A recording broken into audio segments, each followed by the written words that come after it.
outside throw complete to Adams. And they'll have it in the red zone before he crosses over out of bounds. A big connection on that one. 30 yards.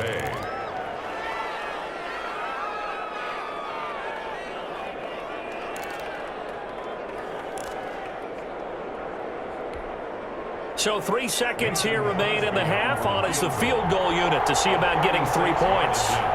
From the left hash, it's a 36-yard attempt. And the 13-year man puts it through, and that will do it for this first half. So 2 quarters down, 2 remain. Charles and I return after the break. Thank you, sir. A field goal separates these 2 teams as we come back for this second half. The Vikings set to receive the second half kickoff, and they trail it here as we resume play. Now K.J. Osborne. And it's a pretty good return here as he'll get this up to the 29. The Vikings take over 1st and 10 at their own 29-yard line.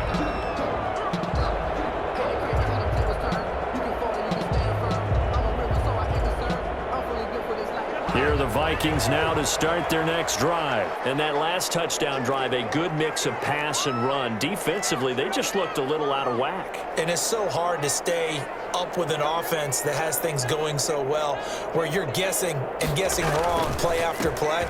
So what you need is someone on the defensive side of the ball to make a big play. Throw that balance out of whack. That's what you're looking for now. Not worrying so much about guessing what the play call is. Right off the bat, it's a first down to start the drive, 12 yards. Now a run with Cook. And he'll push this forward only to about the 42-yard line. Adrian Amos up to make the tackle. A gain of 2. Brings on second down now. It's Cook. And he'll be taken down, but not before he gets into enemy territory. It's a first down on a gain of 10. The more football I watch, the more I want to check and see if teams are going to panic when they're down on the scoreboard. And this team has shown no signs of doing that. A lot of the time, they come out after the half. Things haven't worked so well in the first go-around. They want to throw the football like crazy.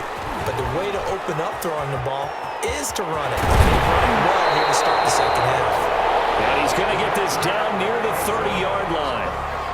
Another big hitter there. This one good for 18. So 1st and 10 now from the 30. 1st and 10 at the 30-yard line.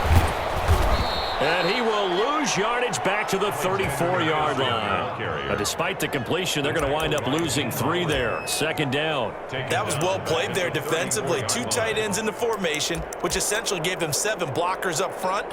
Hard to imagine with all that size and beef that they could let a tackler through, but that's exactly what happened. A loss resulted.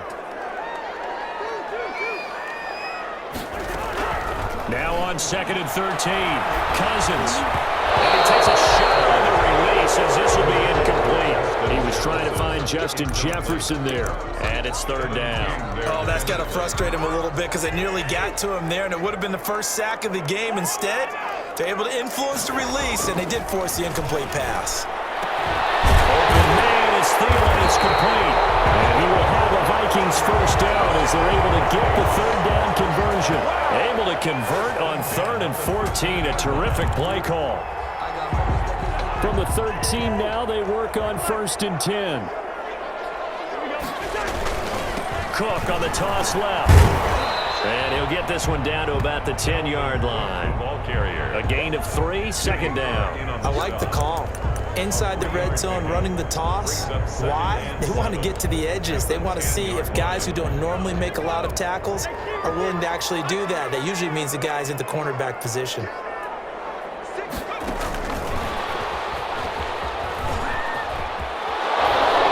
And inside the 5 here before he's out of bounds, right at the 3. Good work to pick up 7 yards there. That gets him into a 3rd and 1 situation. They come up in a 2 tight end look here.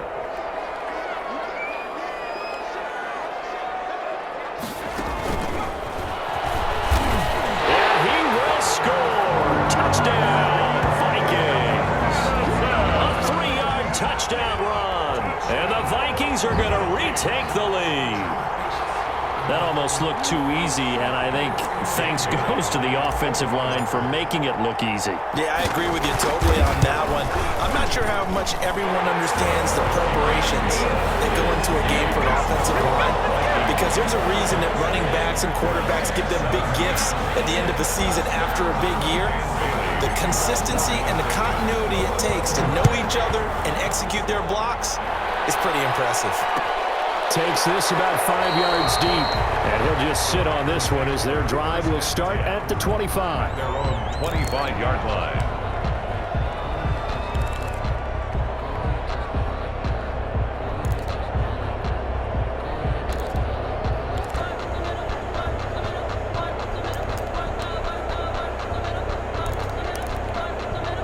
The Packer offense ready to get their next drive underway. They trail offense first time to touch the ball in quarter 3, and we'll see what they can do. I can't wait to see what they have planned, because some teams script to start a half.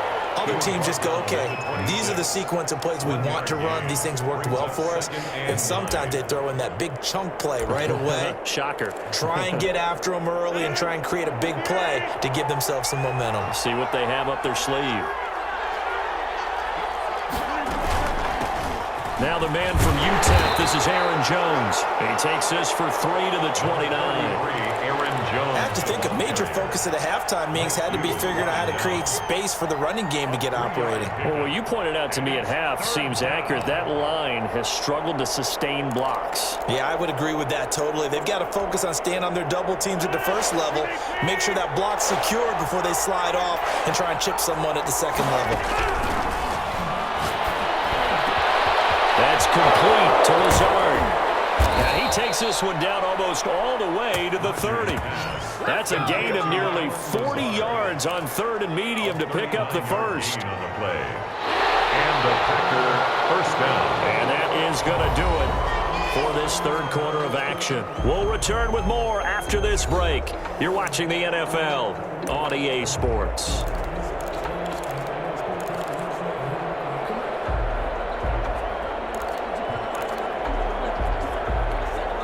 So the big play changes the complexion of things. Here's 1st and 10 just outside the 30. Rodgers with a give. It's Aaron Jones. And not much running room. Down to the 32.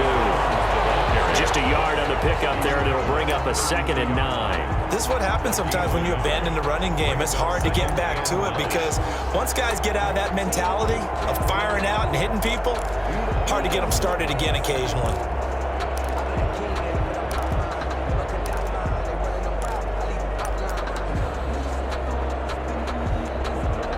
Still 9 remaining on 2nd down. They stay on the ground. This time it's Williams. Call it a gain of 5 that time, and they'll be left with a 3rd and about 4. Frustrating for a defense, energizing for an offense. Finding a way to create that type of yardage in your running game, that'll make the guys carrying the ball very, very happy.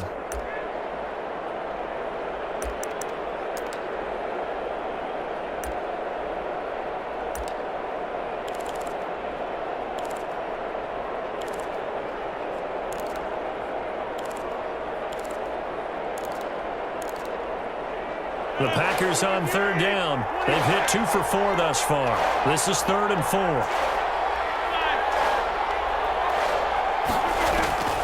From the gun, Rodgers got a man. It's tied incomplete.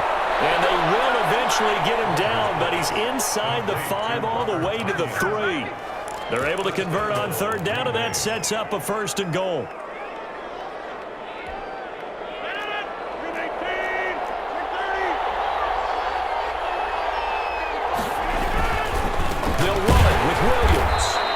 This one will wind up with him losing yardage back to the 4-yard line. It's a loss of a yard there, and now 2nd down. Definitely not how you want to start things on 1st down, and you don't want to panic. A field goal could get you closer, but you have to think to yourself, we even get another shot. At this point, to me, the thinking has to be touchdown or bust. From back at the 4, here's 2nd and goal. Williams will try again. And he's going to take it in. touchdown, Packers. Touchdown. Taking it in from 4 yards out. And the Packers have retaken the lead. They were able to push him backwards on first down, but this time he forces his way in. I wonder if he went back to the huddle and said, guys, just a little bit more help, and I can get it done on this one. Maybe even overruled the play call from the sideline, just feeling like he had that opportunity, and he wanted to cash it in. Rodgers now. From the gun, he'll throw. And he's got it. So the two-point conversion is good, and they add on to their fourth quarter lead. Vikings 21. Mason Crosby to kick off for Green Bay. Now after the touchdown, here's Crosby to kick it away. And a fair catch signaled for and taken successfully. The Vikings take over first and 10 at their own 25-yard line.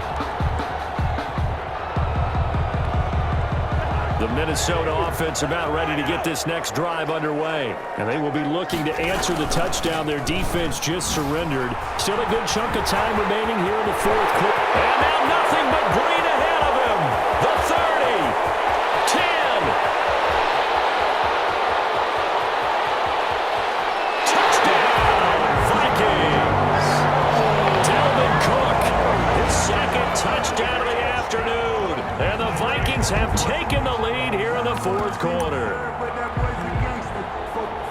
And we didn't even get a chance to settle in for that drive. A quick strike of 75 yards, and they find the end zone. Don't you get the sense that film study was behind this one, that they saw something that they thought they could take advantage of? The key is calling it in the right situation. Knowing when it exists to go to it, they did exactly that. They've got to feel really good about what they did in advance of this game. Just looking down at the sideline now, their defense is like, man, can you have strung that out just a few plays? Give us a break. Back out there. Hey, man, give that water break and get on out there and play. Anytime you feel the kickoff inside your own end zone, you've got to be decisive about whether you're bringing it out or not. Sometimes that indecision can really cost you. That may have been what happened on that play. The Packer offense ready to get their next drive underway. And they're hoping to redo their efforts in the last drive when they got into the end zone. And just think of what it's like now on the sideline, because when you score a touchdown, you have to go over and look at the tablet and see what you did on the last drive. When you scored points, it's a whole lot better view than when you're trying to figure out how to fix things there. Now on 2nd and 13. Rodgers, man open. That's Marquez Valdes-Scantling.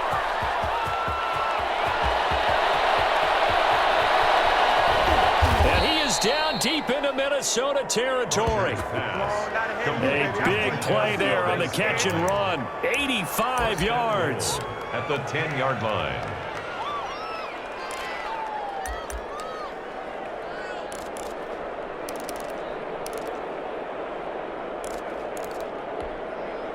Only way to get the lead here, of course, with a touchdown. And that's what they're gunning for on 1st and goal.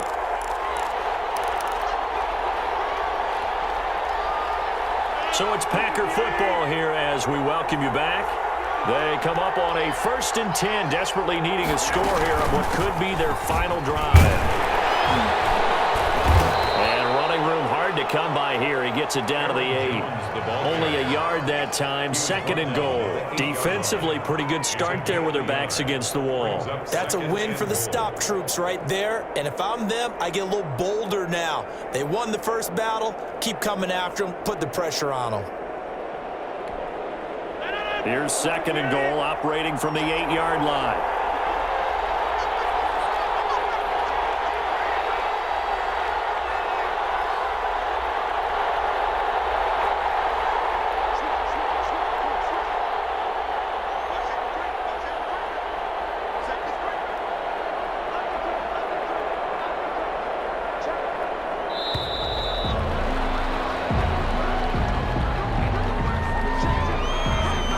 So that'll back him up 5.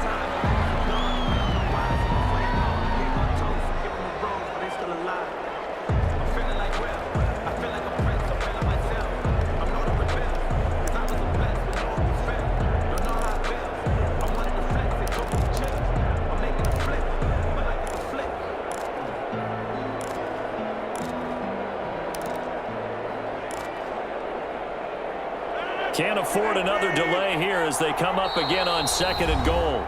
The Vikings going to signal for the first of their timeouts as they'll talk things over prior to this upcoming 2nd down play.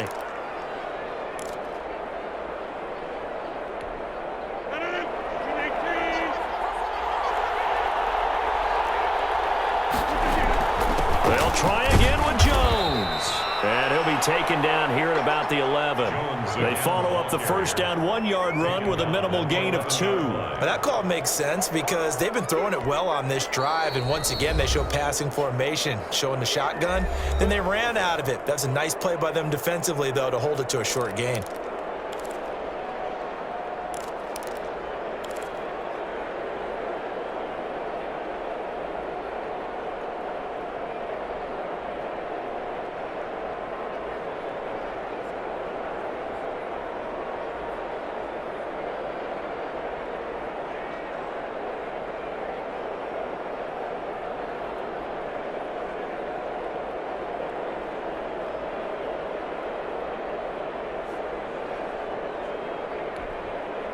For the lead, here's 3rd and goal.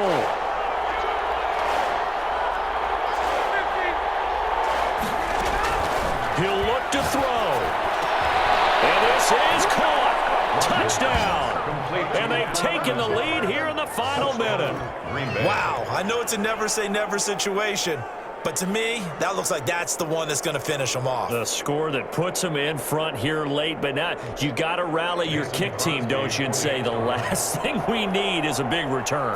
And what happens is guys get overeager, get out of their lane because they're so excited they want to make the last tackle. You mess up, could come back at you a long way. Mason Crosby to kick off for Green Bay. Now he's back out there to boom this one away, maybe with some frustration after the PAT miss. Here's Osborne. Now a crease here as he's past the 30. And they're going to start this drive in pretty good shape as they get it up past the 30. 1st and 10 at their own 33-yard line.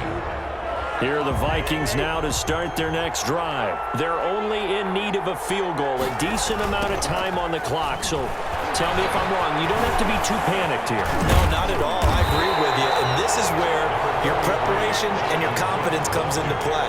They've worked on these situations. They practice this all the time. They practice it all the time. They know what they want to get done. And in a lot of cases, the great competitors, they love this situation. They think they can go ahead and get it done. They practiced it. We'll see if practice makes perfect. Complete. Jefferson the target. And he is out of bounds, but not before he's inside the 30.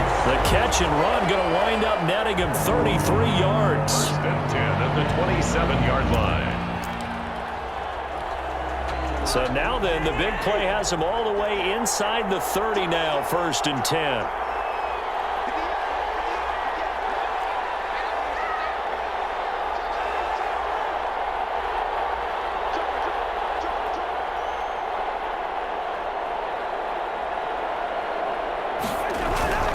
He's back to throw. He backs it away and it falls down incomplete. He was trying to find Justin Jefferson there, but it'll be 2nd down. So many times when we talk about coverage, we're just about a defender running with a receiver, but a big part of it is understanding where the football is, finding it. In this case, when it arrived, it wasn't a surprise, and he was able to bat it away.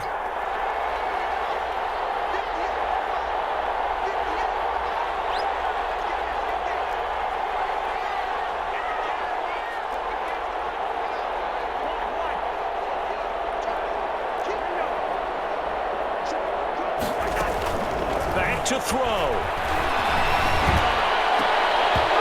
that will be incomplete with the clock showing 18 seconds now to go.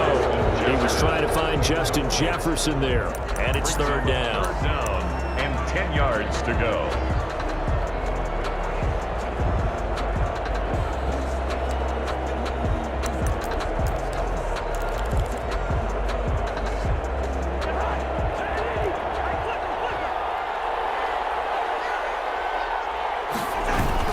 Another tote for the workhorse this afternoon. It's Cook. Gets by him, and now a little daylight. And he will reach the 8-yard line before going out. They're able to convert on 3rd down, and that sets up a 1st and goal. First and goal at the 8-yard line. Only way to get the lead here, of course, with a touchdown, and that's what they're gunning for on first and goal. They'll look to throw. To the end zone, but it's incomplete. He was trying to find Justin Jefferson there, but it'll be second and goal. Brings up second and goal.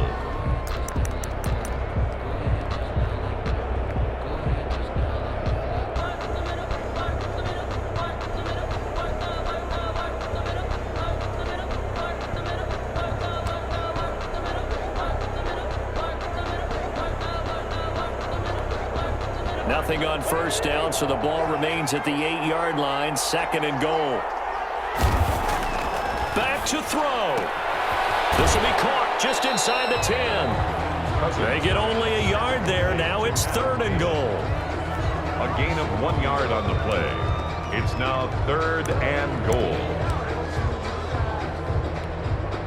A lot of tired bodies on that field, but this is a big play, third and goal.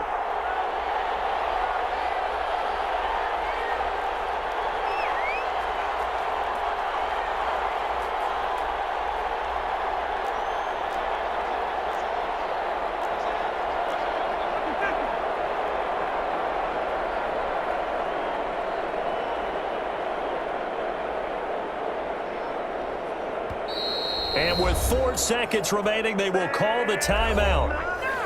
So just enough of a cushion there to bring on the field goal unit and try to send this one to the extra session. So now one of the biggest kicks of the night is forthcoming.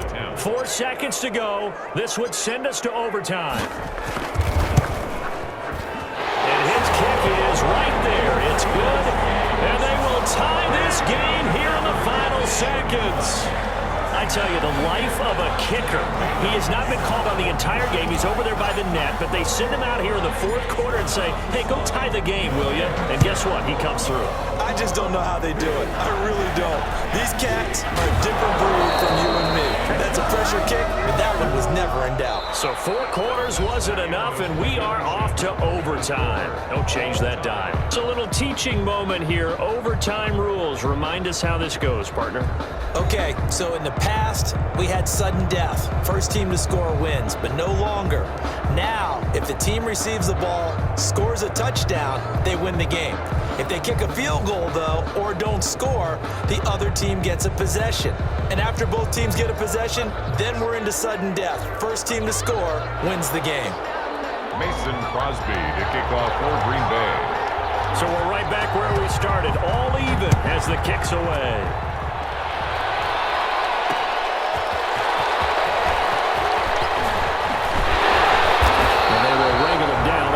Yards shy of the 30. The Vikings take over first and 10 at their own 28-yard line. The Minnesota offense about ready to get this next drive underway. They control their own destiny here. They have the football in overtime. Obviously, a touchdown would win it. And I think teams around the league are still adjusting to the idea of going downfield, scoring a touchdown wins the game, because they were used to just going downfield and trying to get in field goal range to win a game. Still having to make that transition. Let's face it now, the ones who are doing it best know they need to go down, attack, put the ball in the end zone, and not leave it up to a field goal and give the other team a chance. As we said, they control their own destiny now. And he's upended after a gain of 2 out to the 27. Just not a whole lot of room to operate there on that carry. No, not at all. They did a really nice job staying in their proper places and not allowing any lanes to open up. The first throw in overtime now for Cousins. This one brought in by Jefferson. And he will have the Vikings first down as they're able to get the third down conversion. With the kind of game he's had so far, you had to know that on third down that they would be looking his way, and they did, for big yardage and a first down. I think the defense fell asleep at the switch on that one. I would have doubled him, tripled him, anything to keep the ball out of his hands. First down, here's the run with Cook. And he gets this inside the 35-yard line. That's That's over 40 yards of movement with those last 2 plays. He continues to be effective running the football, a big reason that they have the lead. And I love one of the quotes that I read about him where he said of himself, "I love it when a team just hops on my back and I just carry them along." And he'll be a little shy of the 25 here at the 26-yard line. Give him 5 on the carry there, and it'll be second down. That's a really nice, tough run inside, and they gained 5 yards on it. And to be frank about it, most offenses don't expect to get 5 yards on a play call like that. So when they do, they go back to their huddle with a little pep in their steps. They're starting to think that they're starting to dominate the line of scrimmage. Cousins to throw it this time. Pressure applied, and he's going to be taken down.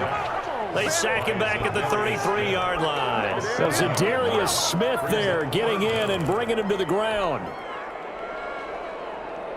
Cousins with work to do after the sack as he brings his guys up on a 3rd and long. From the gun, here's Cousins. To Jefferson on the slant. And boy, he is very close to a first down, but from where they're spotting that football, he's going to be a foot or so short. That was a nicely run slant route, and what the receiver's trying to do is make the defender think he's going upfield for a deeper route and then breaks it off, usually after about 3 to 4 steps, and cuts towards the middle of the field. And now what he's trying to do is use his body to keep the defender away from the football and give the quarterback a really nice target. A big call here in overtime. They're going for it on 4th down. They'll run for it. Cook. And he gets this down to the 18. Good enough for a first down. It'll be a gain of 4. And they're able to convert here on 4th and inches. 18-yard line. The 4th down run successful. Now they look to pay it off on first down. They run. Cook. He's into the end zone for the touchdown and the game winner in OT.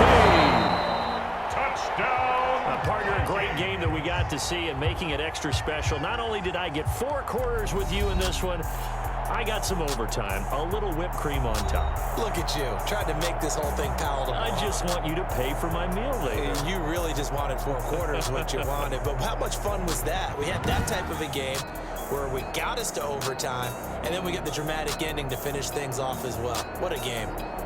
So that's a wrap for Charles Davis. I'm Brandon Gaudin, and this has been a presentation of the NFL on EA Sports. For more, check us out at easports.com. It's a win for the Vikings as we say so long from Minneapolis.